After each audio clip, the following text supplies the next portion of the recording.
નમસ્કાર ખેડૂત મિત્રો, બીએચ ફાર્મર તમારું હાર્દિક સ્વાગત કરે છે। આજે હોળી છે।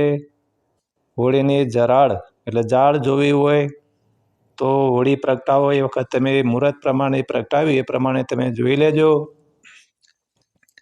ઉત્તર દિશામાં પવન જરાળ જાય તો ધાન્ય ઘણું થશે। ઈશાન ખૂણામાં જશે તો 16 વાની વરસાદ થશે। પૂર્વ દિશામાં જરાળ જશે તો 12 વાની થશે।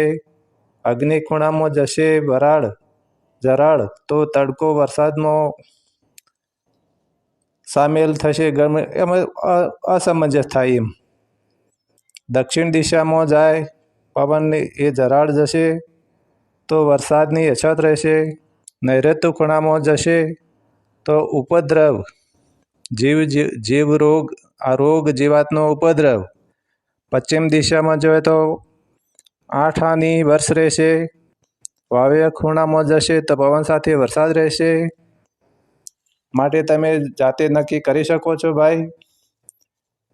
એ જાતે જૂની કહેવત પ્રમાણે અનુકૂળ કરવું હોય તો કરી શકો છો।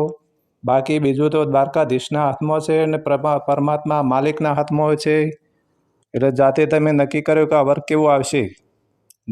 જય હિન્દ, જય કિસાન, વંદે માતરમ, ધન્યવાદ।